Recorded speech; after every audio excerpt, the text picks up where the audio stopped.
Entonces, abre tu Biblia en Apocalipsis 19, la semana pasada llegamos hasta el versículo 10 y hoy día vamos a terminar el capítulo. Vamos a estudiar desde el 11 al 21 y hoy día vamos a ver la segunda venida de Jesús. Aquí por fin Jesús regresa a esta tierra. Es el evento, yo creo que es uno de los eventos que más se habla, del que más habla la Biblia y del que más se habla, la segunda venida de Jesucristo. Y ya en esta segunda venida Jesús no viene como en la primera, ¿ya? En la primera venida Jesús vino con la misión de redimir al mundo, ¿ya? El mundo estaba en pecado, el mundo después de Génesis 3 nunca fue el mismo. Cuando Adán pecó entró el pecado y en el mundo entró la muerte espiritual, entró la oxidación, la ley de la termodinámica. Todo eso ingresó cuando el hombre pecó. Todo se echa a perder, todo, absolutamente todo. Pero lo peor de todo es que se echó a perder el corazón humano, ¿no?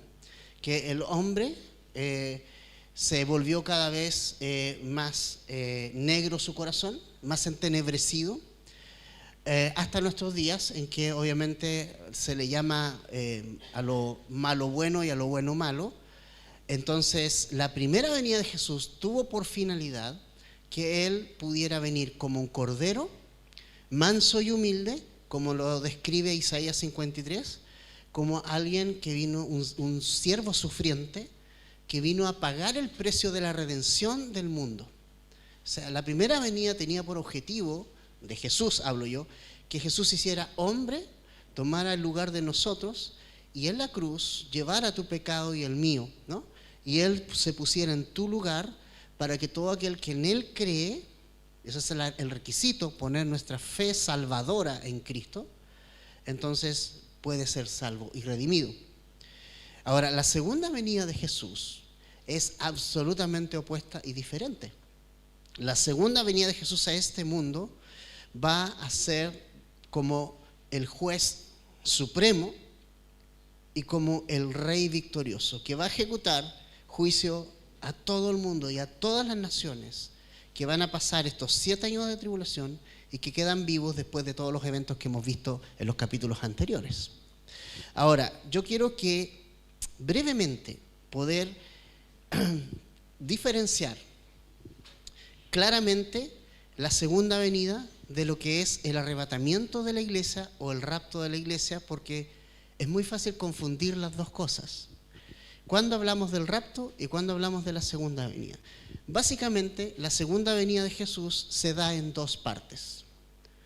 Es decir, la segunda venida de Jesús se da en una parte llamada el arrebatamiento o el rapto de la iglesia, que ocurrió en el capítulo 4 de Apocalipsis, y se da con su venida a este mundo, a esta tierra, para juzgar la tierra. Son dos partes. ¿Cuál es la diferencia entre estas dos para que podamos comprender un poquito más acerca de esto? Rápidamente quiero pasar eso para que no nos vayamos con la confusión. Primero, el arrebatamiento de la iglesia, en el rapto de la iglesia, Jesucristo no llega a tocar la tierra, nunca. En Primera de Tesalonicenses, capítulo 4, versículo 17, nos dice que nosotros, los cristianos, los hijos de Dios, vamos a escuchar una trompeta, vamos a ser arrebatados y vamos a recibir al Señor en el aire. Lo dice ahí, ¿verdad? Nosotros, los que estemos vivos y permanezcamos, seremos arrebatados. Y nos encontraremos con el Señor. ¿Dónde será nuestro encuentro con el Señor? En el aire, ¿verdad? En el aire. Entonces Jesús en el rapto nos lleva, nos saca de este mundo a las moradas celestiales que Él está preparando, ese lugar que está preparando para ti y para mí, en Juan 14, como lo dijo en Juan 14, 1 al 3. Voy pues a preparar lugar para ustedes, ¿verdad? Ya. En la segunda venida, en cambio, familia, Jesucristo desciende físicamente a la tierra. Sus pies tocan este mundo. No llega a las nubes. ¿Ok? En el rapto solo llega hasta las nubes. Ahí nos recibe. Pero aquí sí toca la tierra. Y el profeta Zacarías nos menciona bastante claro esto en Zacarías 14:4. Zacarías 14:4 nos dice lo siguiente: sus pies se posarán en aquel día en el monte de los olivos. O sea, clarito, no en el aire, no en las nubes, en la tierra. Pisa el monte y el monte de los olivos se parte. Dice en el Monte de los Olivos, que está frente a Jerusalén, al oriente, y el Monte de los Olivos se hendirá por el medio, de oriente a occidente, formando un enorme valle, y una mitad del monte se partirá hacia el norte y la otra mitad hacia el sur. En la segunda venida de Jesús va a pasar eso. Él va a venir, Él va a pisar ese monte y se va a dividir en dos. Entonces, a diferencia del rapto, que es muy distinto, el rapto va a ser en el cielo, en el aire. ¿Qué otra cosa es diferente? La visibilidad del evento. ¿Quiénes van a vivir y ver el evento? ¿Quiénes van a vivir el rapto? Va a ser un evento que va a estar oculto al mundo. O sea, la gente no lo va a ver. El rapto la gente no lo va a ver. Ni siquiera van a escuchar nada. No van a oír trompeta, no van a ver nada. Lo único que van a ver es que van a faltar personas. Se van a dar cuenta que faltas tú, falto yo, faltan todos los cristianos. ¿Qué pasó con estas personas? Se lo llevaron los ovnis, ¿qué sucedió? Eso va a ser lo único que ellos van a ver, pero no van a escuchar ni trompeta ni van a ver a Jesús. Es un evento instantáneo, oculto para el mundo que no conoce a Jesús, y el apóstol Pablo lo describe como un misterio, que ocurre en un momento, en un abrir y cerrar de ojos. Dice así, 1 Tesalonicenses 5:9, ¿no? Apocalipsis 1, 1 Corintios 15:52, ahí está, estoy medio confundido con las citas. 1 Corintios 15:52, va a ser en un abrir y cerrar de ojos. En cambio, la segunda venida, que es muy importante esto, Jesús es absolutamente visible para el mundo, ¿ya? Es decir, en la primera y segunda venida, la gente, en la segunda venida, va a ser visible para la gente. La gente va a ver a Jesús. La gente va a poder visualizar, y Juan en Apocalipsis 1:7 lo confirma, mencionando que he aquí viene con las nubes y todo ojo le verá, aún los que lo traspasaron, ¿ya? Entonces, en el rapto no va a ser visible para el mundo, pero la segunda venida sí va a ser visible para el mundo. Nadie va a decir, ahí viene, no sé, viene un presidente, no van a decir, ahí viene Jesús. Y lo van a ver. A diferencia del rapto, que el mundo no lo ve, la iglesia sí escucha la trompeta y se va con él. Otra cosa importante es cuál es el propósito y qué plan juega la ira de Dios dentro de esto. El propósito del rapto es rescatar a la iglesia de este mundo y unirla a Cristo. Ese es el propósito del rapto de la iglesia. Es decir, Jesús viene a rescatar a la iglesia de los juicios que vendrán y va a unirse a la iglesia, ¿ya? En el aire, lo hemos visto, la iglesia entonces va a ser librada del derramamiento de la ira de Dios en los 7 años de tribulación, porque, como dice 1 Tesalonicenses 5:9, Dios no nos ha puesto para ira, ni nos ha destinado para la ira, sino nos ha destinado para obtener salvación por medio de nuestro Señor Jesucristo. Es decir, la iglesia no va a pasar ninguno de los eventos que hemos visto desde el 6 hasta la semana pasada, ¿no? Hasta el capítulo anterior. Esos eventos la iglesia no los va a vivir porque ya desde el 4 está en el cielo. En cambio, el propósito de la segunda venida es juicio, guerra y retribución de Jesús a un mundo rebelde. Claramente es otro propósito, ¿no? Ahora, respecto a las señales y el tiempo del cumplimiento, para que el rapto se cumpla, no hay ninguna profecía que tenga que cumplirse. Es decir, el tiempo del rapto nadie lo sabe. No lo sabe nadie, solo el Padre Celestial. Cuando el Padre Celestial le diga a su Hijo Jesús, Hijo, es el tiempo en que vayas por la novia, es el tiempo que vayas por la iglesia, entonces Jesús va a venir y va en el momento que no esperamos, como ladrón en la noche, sin aviso. El ladrón no te llama para ir a robarte a la casa, sin aviso Jesús viene y nos va a llevar. Ese es el tiempo. Y las señales para el rapto ya no hay. Piensen ustedes que la iglesia de Hechos, la iglesia primitiva, ya estaba esperando el rapto de la iglesia.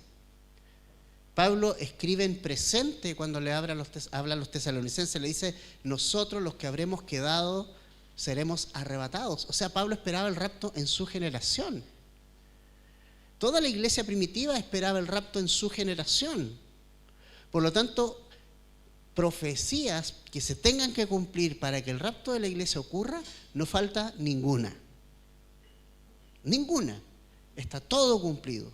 Por lo tanto, ¿qué tenemos que hacer nosotros? Velar y orar porque ese momento va a llegar en el momento que no pensemos y tenemos que estar preparados. ¿Ya? Ahora, la segunda venida, en cambio, sí sabemos cuándo va a venir Jesús. ¿Cuándo? Al final de los 7 años de tribulación, lo que estamos viendo ahora.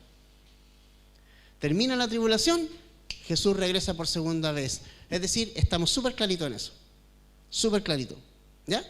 Entonces, para que Jesús venga, primero tiene que haber ocurrido el rapto, segundo tiene que haber pasado los 7 años de tribulación y entonces el Señor Jesucristo viene por segunda vez. Y la última diferencia, que no es menor, es la gran diferencia en las eras o edades que representa cada una de ellas. Cuando viene el rapto marca el final del tiempo de los gentiles o la era de la gracia, que es cuando la salvación es por la fe en Cristo, por creer en Él, y que Dios se mueve a través de su iglesia, en nuestro tiempo, ¿verdad? Una vez que la iglesia es removida, la iglesia ya no es una realidad en el mundo, se va. ¿Y con quién entonces Jesús sigue trabajando? Y ahí es donde está la diferencia, es con Israel. Y en la segunda venida, por lo tanto, Dios concluye su trato disciplinario con Israel. Y Cristo regresa para salvar a un remanente judío que ha clamado a Él durante este tiempo y va a cumplir todas las promesas que ha hecho a Abraham y a David, de acuerdo a Romanos 11, principalmente en los últimos versículos. Entonces, esas son todas las diferencias que hay, al menos 5. Por lo tanto, cuando hablamos de rapto y segunda venida, no hablamos de lo mismo. Lo que hoy día vamos a ver es la segunda venida, porque el rapto ya se vivió en el capítulo 4.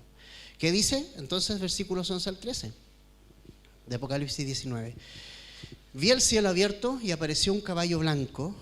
El que lo montaba se llamaba Fiel y Verdadero. Con justicia juzga y hace la guerra. Sus ojos son como una llama de fuego y sobre su cabeza hay muchas diademas. Tiene un nombre escrito que nadie conoce sino Él. Está vestido de un manto empapado en sangre y su nombre es el Verbo de Dios. Entonces, familia, lo primero que vemos en este capítulo cuando continúa aquí, recuerden ustedes que la semana pasada vimos las bodas del Cordero, ¿cierto? La fiesta de celebración nuestra, la iglesia con Cristo en una gran comida. Espectacular, hay mucho gozo, hay mucha alegría y hay alegría porque Jesús va a juzgar al mundo. Ahora entonces vemos que el cielo se abre y vemos que ahora aparece desde el cielo hacia la tierra un caballo blanco. En Apocalipsis 6, ¿se acuerdan ustedes que también vimos un caballo blanco? Pero a diferencia de este caballo blanco, el jinete tenía flecha como no era Jesús, era un imitador de Jesús. En este caso, el caballo blanco sí representa a Jesús, porque vemos esas cualidades que tiene el jinete que solamente están en Jesús. Esas cualidades que vemos ahí son varias, o sea, es fiel, es verdadero, juzga con justicia, tiene ojos de llama de fuego, en su cabeza hay diademas, tiene un nombre escrito que nadie más sabe, tiene también su vestido empapado en sangre y tiene un nombre que es el Verbo de Dios. Evidentemente, ¿quién es el Verbo de Dios? Juan 1 nos presenta a Jesús como el Verbo de Dios. Entonces, evidentemente, el jinete del caballo blanco aquí es Jesucristo. El cielo se abre y Jesús está viniendo. Ahora, me encantan las cualidades de Jesús que da a conocer aquí Apocalipsis. La primera de ellas, Él es fiel y es verdadero. ¿Por qué es tan importante esto? Porque nos menciona la esencia misma de Jesús. Familia, es importante que entendamos que Jesús es fiel. Jesús nunca va a romper un pacto. Nunca va a dejar de cumplir una promesa. Todo lo que Jesús dijo, todo lo que ha dicho y todo lo que dirá, se cumplirá. Tal cual como Él lo dijo.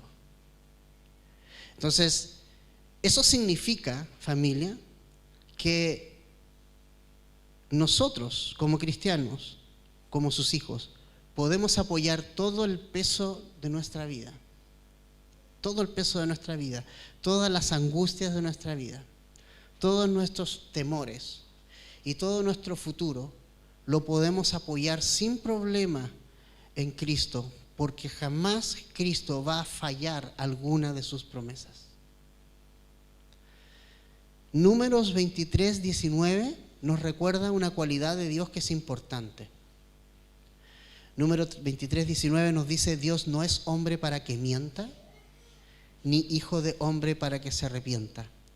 Y esto me encanta. ¿Lo ha dicho Él y no lo hará? ¿Ha hablado y no lo cumplirá? Es decir, lo que Dios dijo se va a hacer. Lo que Dios escribió se va a ejecutar. El Antiguo Testamento tiene 300 referencias a la primera venida de Jesucristo. Las 300 referencias se cumplieron en la primera venida de Jesucristo. Es fiel. El Señor es fiel.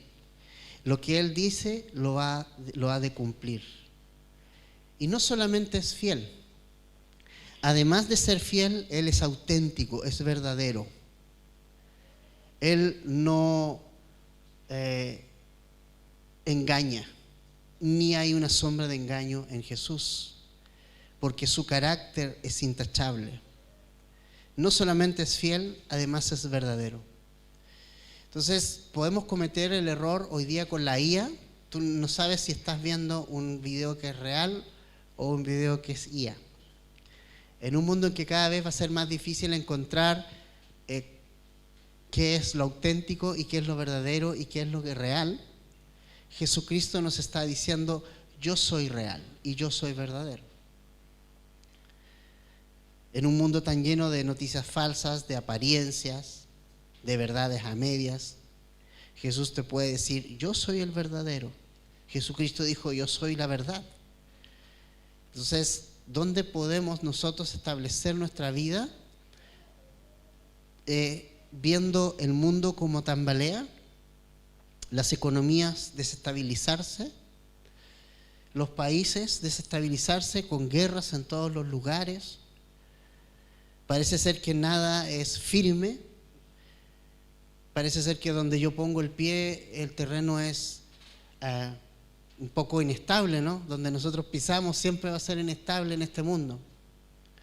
Pero lo genial es que en un terreno tan inestable como es el mundo, y en un terreno tan inestable como es el mar, Jesús pudo caminar en el mar. O sea, Jesús pudo caminar en un terreno súper inestable. Y aunque nosotros en los terrenos inestables nos podemos caer y hundir, Jesús no. Entonces, ¿qué tenemos que hacer cuando estamos pisando un terreno hostil? Cuando nuestra vida empieza a desestabilizarse por lo que siento, por lo que pienso, por mi entorno, por lo que pasa alrededor.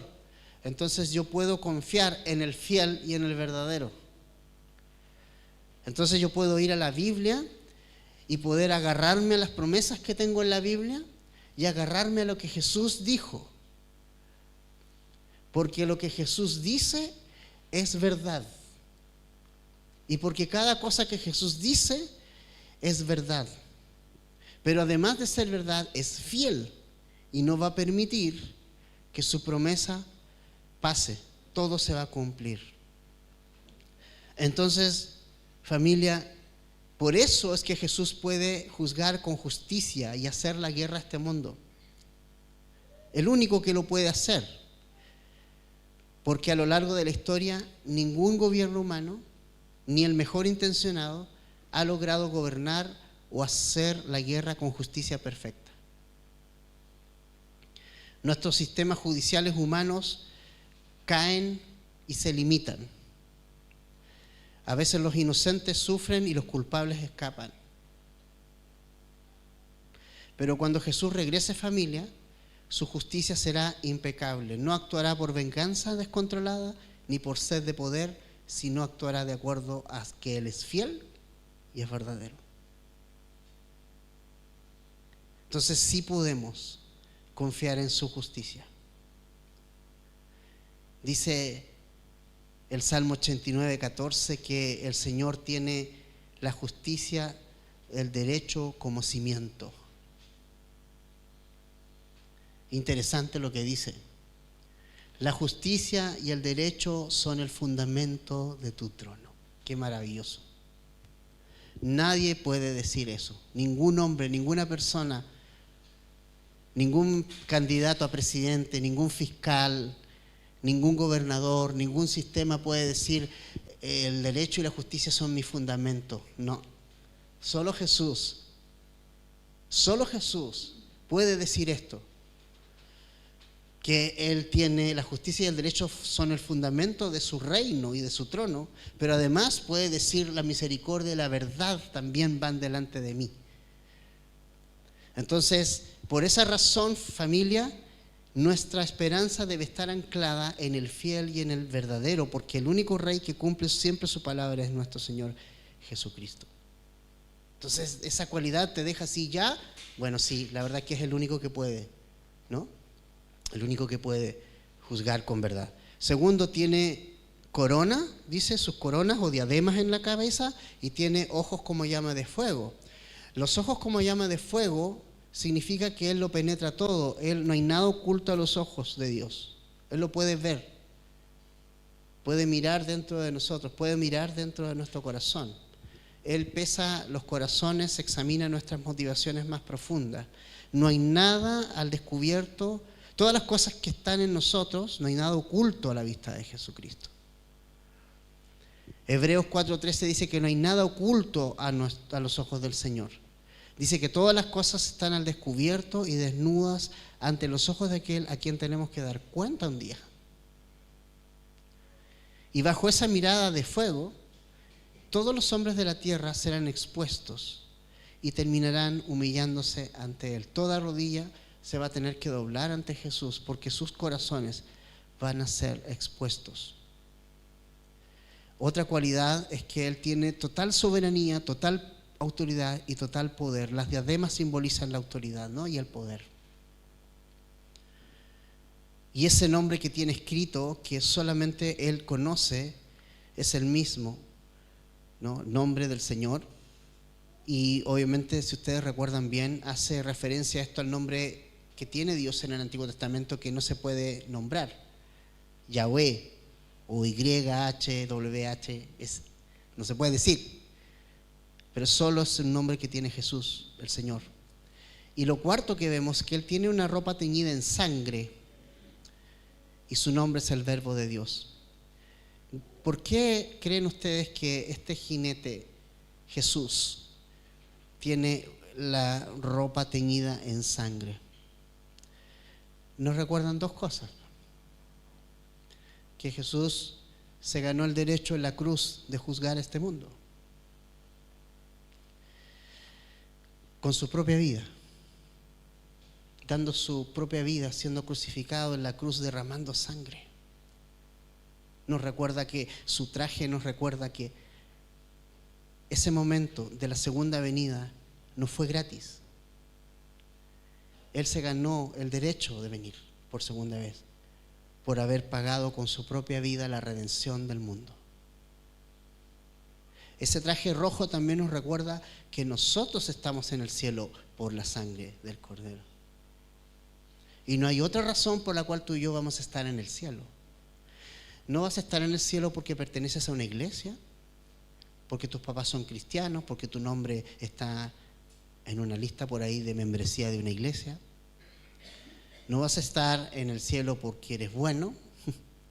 Vas a estar en el cielo porque Jesús pagó por tus pecados.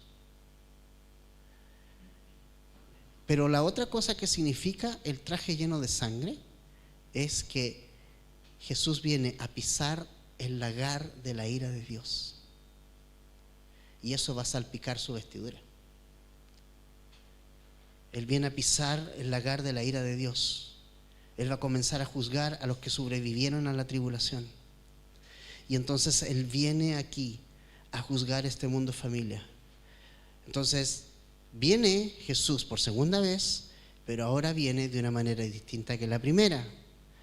viene como un rey y viene a juzgar este mundo. ¿Ya? ¿Qué más vemos? Versos 14 al 16, por favor. Dice: los ejércitos que están en los cielos, vestidos de lino fino, blanco y limpio, los seguían sobre caballos blancos.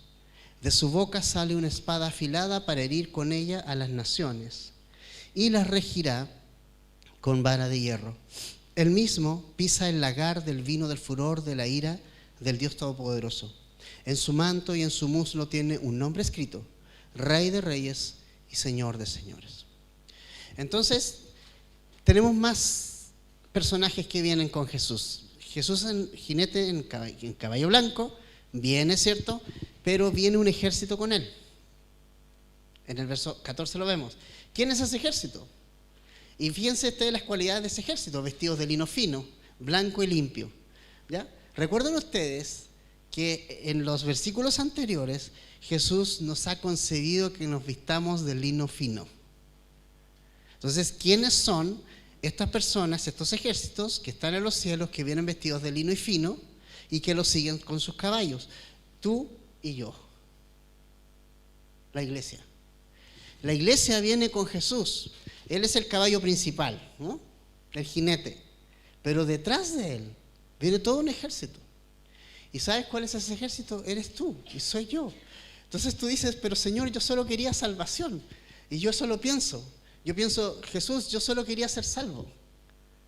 Gracias por salvar mis pecados y con eso estoy listo. O sea, yo no quiero exigir nada, porque el hecho que llegue al cielo ya para mí es suficiente. Yo no quiero nada más.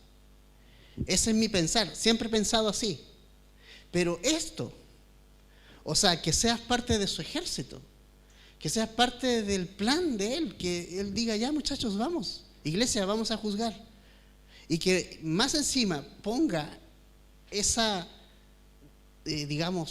tarea de juzgar al mundo, también lo comparta contigo. Tú dices: o sea, ¿cómo Jesús puede hacer eso conmigo? No soy digno de que Él haga eso por mí, pero lo quiso hacer. Somos nosotros, familia. Vamos a volver con Cristo en su segunda venida a la tierra. Incluso, ¿qué dice Pablo en 1 Corintios capítulo 6, versículo 2? Mira lo que dice Pablo en 1 Corintios capítulo 6, versículo 2. No solamente vamos a volver con Cristo en su segunda venida, sino que dice: ¿o no saben que los santos han de juzgar al mundo? O sea, no solamente vamos a venir con Jesús. Y Pablo está retando a la iglesia de Corinto, porque la iglesia de Corinto eran hermanos inmaduros, incompetentes, carnales.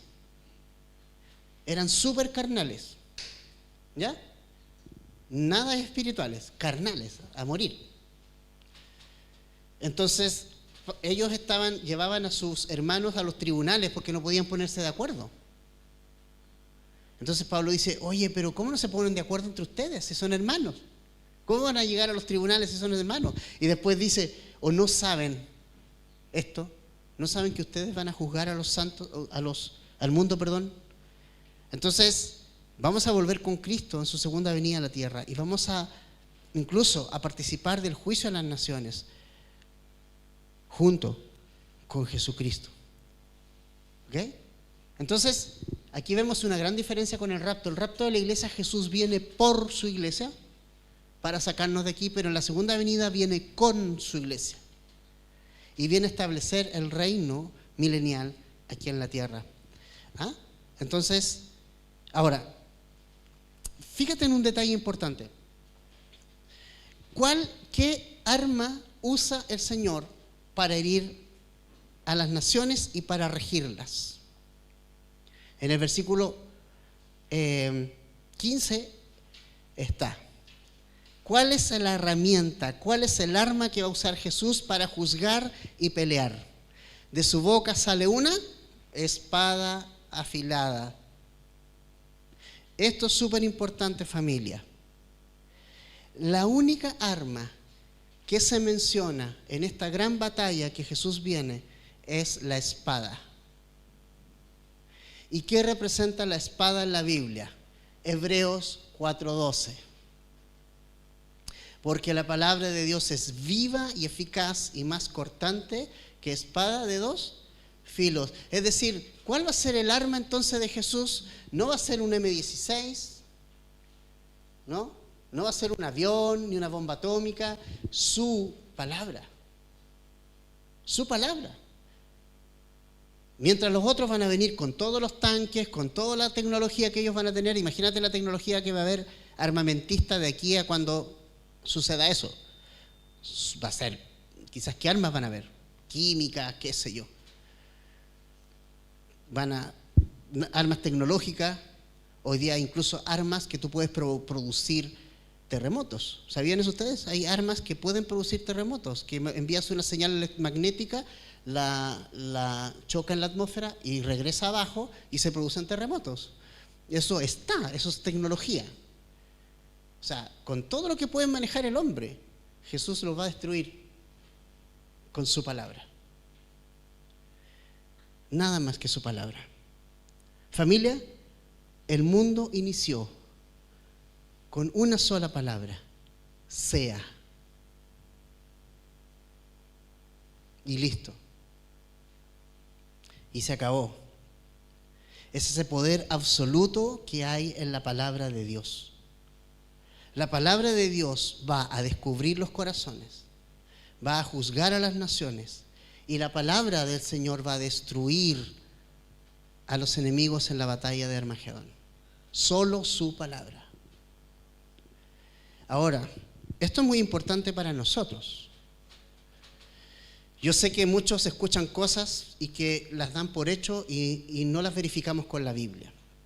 Si usted va a Efesios capítulo 6 y ve la armadura de Dios, ¿cierto? Del 6, Efesios 6 del 10 en adelante. ¿Se ha dado cuenta el armamento? Todo el armamento que allí pronuncia es de defensa. El yelmo, el escudo, la coraza, los pies, ¿cierto? Todo es solo defensa para que no me ataque, ¿cierto? Para cuidar mi cabeza, para cuidar mi corazón. La coraza, el escudo para los dardos del enemigo, los pies, ¿cierto? Todo eso. O sea, ningún arma de ataque. Entonces, ¿qué hacemos los cristianos atacando a Satanás? No debemos atacar a Satanás. Él nos quiere atacar a nosotros. ¿Y qué vamos a hacer cuando Él nos ataque a nosotros? Defendernos. ¿Cuál es la única herramienta de ataque? La única. La espada del Espíritu. ¿Y qué es la espada del Espíritu? La palabra de Dios. Es decir, la única forma en obtener la victoria frente al enemigo es que tú te agarres la palabra de Dios y la creas en tu corazón. Simple, sencillo, pero esa es la estrategia. Y no como enseñan por ahí que hay que declararla. No, la palabra no se declara, la palabra se cree. La palabra de Dios se cree por fe. Y cuando tú la crees por fe, eso es suficiente. No necesitas andar diciendo cosas, ni declarar cosas, ni amarrar, ni desamarrar. Si tú crees la palabra de Dios es suficiente, porque tú te aferras a la verdad. Es suficiente, no necesitas de más. La única herramienta que tú tienes que disponer y usar de verdad para tu vida es aferrarte a la palabra. Por eso es tan importante, como decía nuestro amigo Jera ahí, y no terminar ahí creyendo cualquier cosa y haciendo cualquier cosa, es que tú te aferras a este libro. Pero tú lo tienes que estudiar. Lo tienes que estudiar por ti mismo. Tú tienes que aferrarte a la palabra de Dios. Tú tienes que agarrarte a ella. Tú tienes que obedecerla. Tú tienes que agarrarla y creerla en tu corazón. Y entonces es simple. La palabra de Dios es la que va a destruir cualquier intento del enemigo por venir a tu vida. Y yo sé que a veces decimos, viene la lucha, y a mí no me gusta mucho cuando hablamos mucho de eso, porque en el fondo hablamos mucho del enemigo y poco de lo que tenemos. Sí es verdad que tenemos un enemigo, pero yo te insto más a aferrarte a lo que tenemos, que es la verdad de Dios aquí, pues. Y es suficiente. Es que el enemigo es fuerte. Bueno, hay promesas de Dios, y las promesas de Dios son fieles, verdaderas y más fuertes. Y la espada es más cortante. Y la espada que usó Jesús cuando Satanás vino a él. Y nota eso, Satanás vino a Jesús, no Jesús a Satanás. Entonces cuando vino Satanás a Jesús, Jesús le dijo: escrito está, escrito está, escrito está, escrito está. Y se acabó. ¿Y qué hizo el enemigo? Se fue. Porque te aviso algo, el enemigo no puede estar aquí y afuera al mismo tiempo. No puede estar aquí y en la China al mismo tiempo. Él no es omnipresente. Recuerda eso. No lo minimizamos, pero tampoco lo exaltamos. Aférrate a la palabra de Dios, familia, con todo. Esa va a ser la herramienta que va a dar la victoria. ¿Y qué va a pasar al final entonces? Verso 17 al 21. Vi a un ángel que estaba en pie en el sol, clamó a gran voz diciendo a todas las aves que vuelan de en medio del cielo: vengan, congréguense para la gran cena de Dios, para que coman carne de reyes, carne de comandantes, carnes de poderosos, carne de caballos y sus jinetes, y carne de todos los hombres, libres y esclavos, pequeños y grandes. Entonces vi a la bestia, a los reyes de la tierra y a sus ejércitos reunidos para hacer guerra contra aquel que iba montado en el caballo blanco y contra su ejército. Y la bestia fue apresada, junto con el falso profeta, que hacía señales en su presencia, con las cuales engañaba a los que habían recibido la marca de la bestia y a los que adoraban su imagen. Los dos fueron arrojados vivos al lago de fuego que arde con azufre. Los demás fueron muertos con la espada que salía de la boca de aquel que montaba el caballo, y todas las aves se saciaron de sus carnes. Familia, interesante porque vimos una invitación la semana pasada a la gran cena de Dios, pero la gran cena de Dios de la iglesia, ¿no? Ahora vemos a otra cena, pero no es una cena muy agradable. Es una cena para las aves de rapiña, a que devoran los cuerpos de los enemigos caídos. Obviamente es una forma simbólica de describir que todos los ejércitos humanos que se atrevieron a desafiar al Señor. Imagínate qué ridículo es pensar: vamos a pelear contra Dios. Es ridículo. Pero ¿sabes qué? Es lo que a veces hacemos nosotros. Cuando decimos: ¿sabes qué, Dios? Tú no tienes idea, yo sé cómo hacerlo. Déjame vivir como yo quiero. Estás menospreciando lo que Dios quiere hacer. Tú tienes que entender que Dios es Dios. Y tú tienes que dejar a Dios ser Dios. Reinar tu vida, reinar tu corazón. Y no ser como esto, como pelear con Dios, ¿no? Entonces, obviamente, el mismo Jesús dijo esto, que donde esté el cadáver se van a juntar los buitres. O sea, en el fondo, donde esté esto, donde pase esto, allí van a ir los buitres a comer. Ahora, familia, lo primero que hace nuestro Señor después de esta victoria, porque Él va a ganar, es apresar a los dos grandes engañadores. ¿Se dieron cuenta? El primero, el anticristo, y el segundo, al falso profeta. Y quiero que noten un detalle importante en el pasaje: son arrojados vivos al lago de fuego.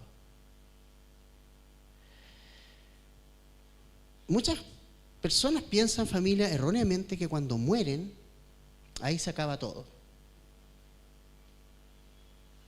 No, voy a morir un día y listo. Incluso algunos piensan, como el adventismo del séptimo día, que el infierno es muerte nada más. Es decir, la persona deja de existir.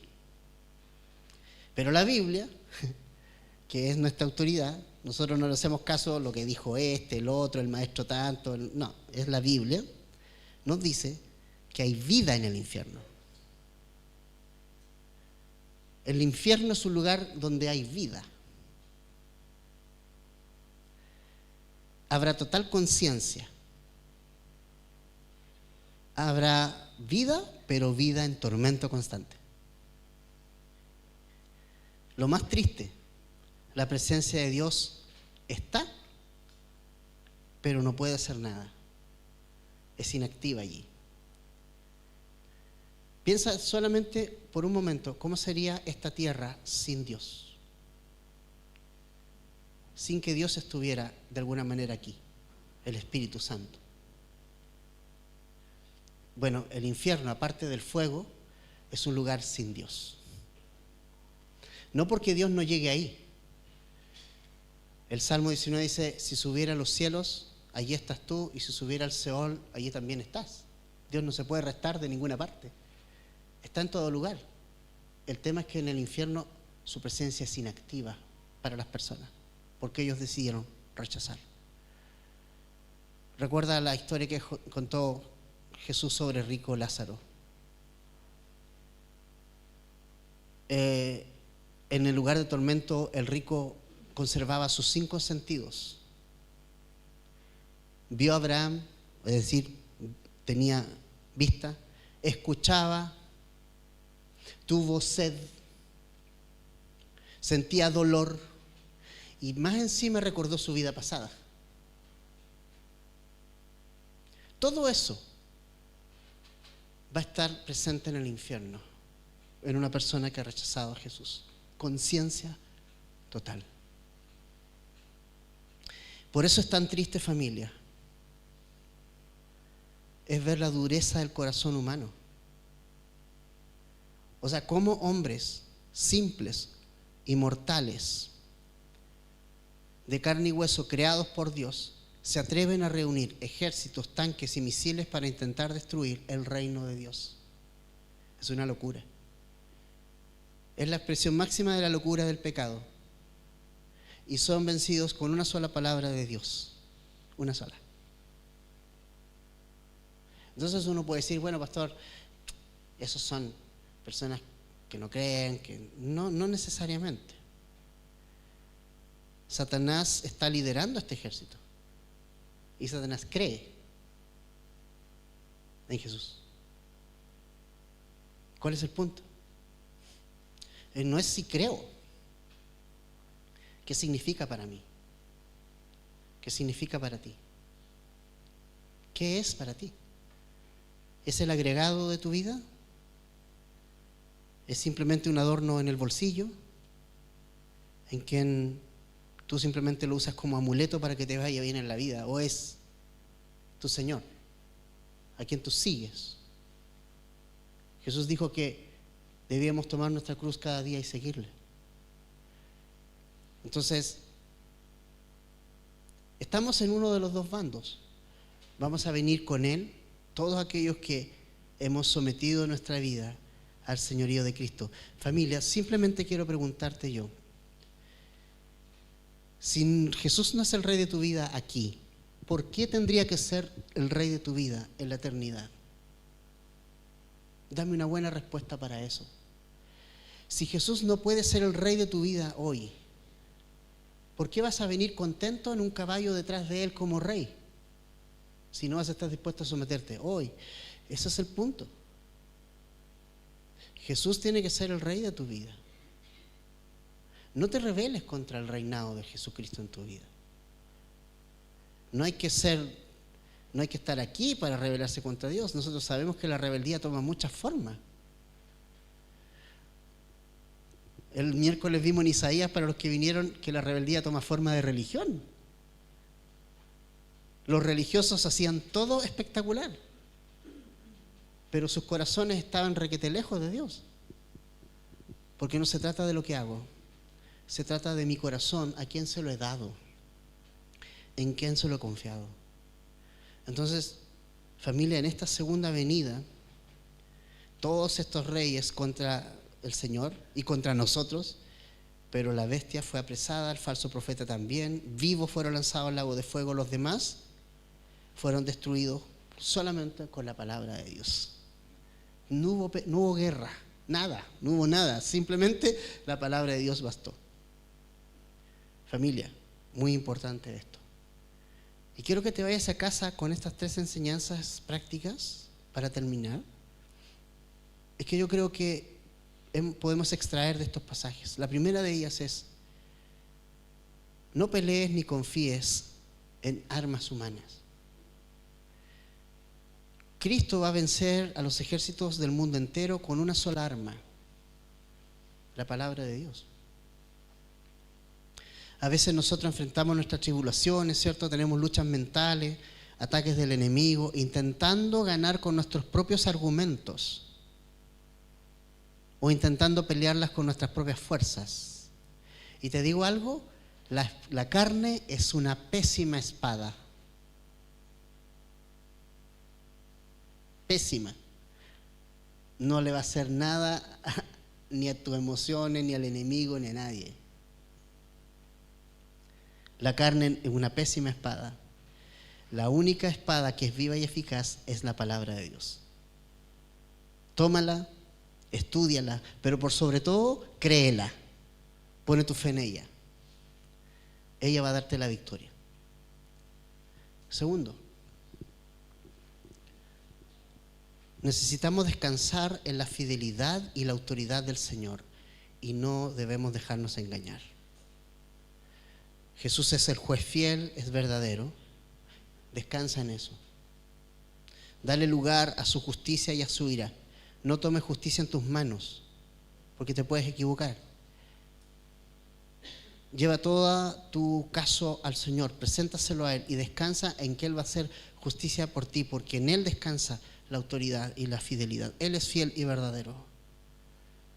No confíes en la justicia de este mundo, pero confía y descansa en el fiel y verdadero, ¿no? Y lo tercero, y creo que esto es súper importante, familia: no seas ingenuo y no pelees contra lo que el Señor quiere hacer en tu vida. O sea, ¿hay algo más ridículo que pelear contra lo que Dios quiere hacer en nuestra vida?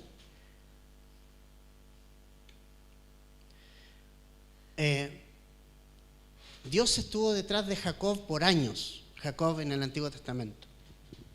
Por años estuvo detrás de él. Lo guardó, tuvo un nacimiento medio accidentado ahí, le agarró el taloncito al hermano. Su hogar era un hogar disfuncional, como dirían hoy día los profesionales de la salud. Absolutamente disfuncional, porque resulta que la mamá quería uno y el papá quería el otro. ¿Le ha pasado eso, no? No es nuevo, ¿verdad? El regalón, sí, ese es el regalón de la mamá. Y tú eres el regalón del papá. Y la competencia entre los hermanos. Disfuncional total. Pero resulta de que el Señor andaba detrás de Jacob y siempre arrancaba. Aparte de ser pillo, arrancaba siempre. O sea, nunca, siempre arrancaba y dejaba la embarrada donde estaba. Y se arrancaba. Y tuvo la desfachatez de encontrarse con el ángel del Señor y ponerse a pelear contra él. ¿Se acuerdan? Y le dio lucha. El hombre era duro, como estos de aquí. No quiero dejarte que tú hagas lo que quieres hacer, como somos nosotros muchas veces. ¿Qué tuvo que hacer el ángel? Agarró una espadita y le cortó el muslo.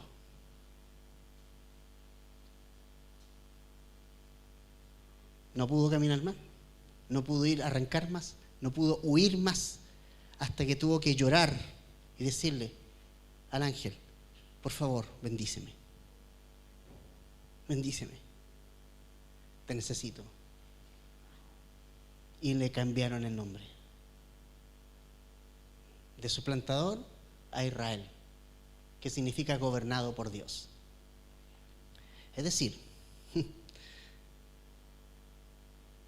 peleamos contra lo que el Señor quiere hacer, pero te digo algo, Dios va a ganar. Entonces, ¿para qué atrasar la cosa? ¿No? Cuando puedes rendirte ahora, pues. ¿Para qué esperar que Él te agarre la espada y te corte un muslo? ¿Y sabes qué? ¿Tú crees que Jacob no eso cogió toda su vida? Toda su vida sí. Y esa cojera le recordaba: acuérdate, tú querías llevarte Tú querías ir a hacer lo que tú querías hacer. Querías ir donde tú querías. No, ahora yo te estoy llevando donde yo quiero ir. Porque eso hace el Señor por amor a nosotros, familia. Si el corazón humano es capaz de endurecerse tanto como para declararle la guerra a Dios, no juegues con el pecado que hoy día y la carne que hoy día te está tratando de hacerte rebelar contra Dios. Ríndete ahí, ríndete al Señor y abraza el amor del Verbo de Dios, el que entregó su vida por ti, el que te salvó, para que cuando Él regrese vengas cabalgando detrás de Él y seas parte de su ejército. En el fondo, familia, solamente te quiero invitar a que dejes que el Rey de Reyes gobierne tu corazón. En un mundo en que todo es egocéntrico, todo gira en torno a las personas, Jesús quiere que le dejemos gobernar a Él nuestra vida.